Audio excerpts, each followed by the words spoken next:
Greater Baton Rouge State Fair at the Breck Fairgrounds on Airline Highway is back with thrilling rides, great food, and music. The Greater Baton Rouge State Fair, October 24th through November 3rd at the Breck Fairgrounds on Airline Highway. GBRSF.com.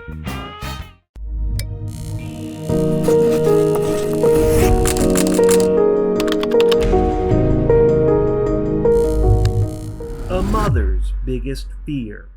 A father's evil plan turned into one family's worst nightmare. All the beds gasoline had been thrown on all of the beds. All the beds were charred. There was a sign that he broke in the back window. He pulled an air conditioner out of the window, parked his car behind the back gate, but the neighbor next door saw the vehicle back there, and she was able to identify that it was his vehicle. The fire marshals found a lighter and a cap in the yard, and when he was discovered after Ebola was placed during the evening, his hands have burns and his face has burns. Homeowner and grandmother Peggy Turner says after her granddaughter Bailey asked her husband Brandon Moran of only 90 days for a separation, he became enraged and allegedly covered the inside of their home in gasoline before setting it ablaze.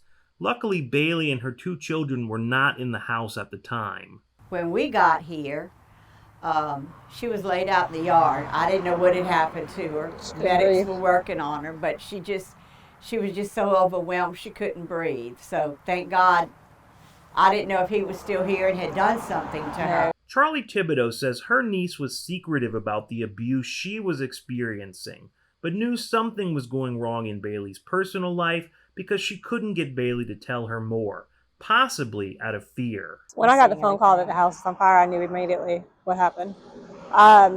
Once she called and told me that she was leaving, I had a feeling that there was more reasons than I was privy to. I didn't have all the information at the time. She was hiding a lot of this information from us. She had pulled away from us, and so when I got the phone call that she was leaving and she didn't feel safe and she was going to stay somewhere else for the night, I said that was a good idea. And as soon as we got the phone call that the house was on fire, I knew that he had done it.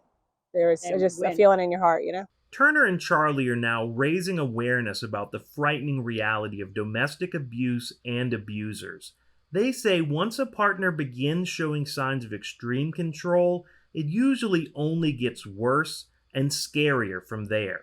We just want people to know that domestic violence or domestic control comes in all kind of forms and shapes. It's not just bruises. It's making you talk to your family on speakerphone. Yeah. Or having cameras in the house so that they can watch your every move while you're out of the house. Or being tracked, 360. Or even making you quit your job and stay home with your kids because it sounds like a really good idea and you put a bow on it and it sounds like a great idea, but at the end of the day, you're putting cameras in the house so you can monitor every movement. It's not safe. It's not okay. This happened very quick. They were married on August the 22nd. And immediately after that, the control began. And it just got progressively. And in my wildest dreams, I never thought something like this would happen. While Bailey and her 2 children from a previous marriage had vacated the house after changing the locks, Moran showed no compassion for the family's dog, still inside. The dog made it out. Because the house was torched with the dog in the house in the kennel. And the fireman, thank God, whoever you are, was able to get in there and save the dog. So the dog has been saved. But what kind of horrible person is going to let an animal burn to death? Moran was eventually tracked to a park in St. Amant. The family says he was found with empty pill bottles and narcotics in his vehicle, potentially attempting to take his own life. But still, put up a fight after paramedics tried to give him life-saving help.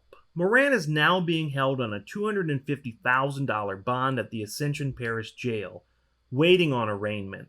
As of now, he's being charged with simple arson and animal cruelty. While he hasn't admitted to the fire, the family says there was some damning evidence on his cell phone after officials tracked him to that park. He wrote a long note on his cell phone. Apology. He never admitted to doing this, but said that he was sorry. He made some bad mistakes, and We screwed up really bad, is what he Yeah, said multiple times in the. He typed it out on his phone, and then the fire marshal told us that it was stated that he screwed up really bad this time. For now, the family wants any other victims of domestic violence to know that your family is there for you, no matter what your abuser may tell you. The best thing to do is to rely on your family, even if you've been told that your family's not there for you, even if you've been told that those people don't care about you, because that's the tactics that he was using also. And even if you haven't spoken to your family in a while, they still love you. They want to be there for you, but chances are they're uncomfortable witnessing what you're going through, and they would still be there for you in a heartbeat. The family set up a GoFundMe page for Bailey and her 2 young children and are asking for whatever support the public can share.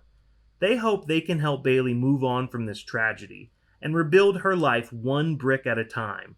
Reporting from Gonzales, with Unfiltered with Kieran, I'm Mason Miller.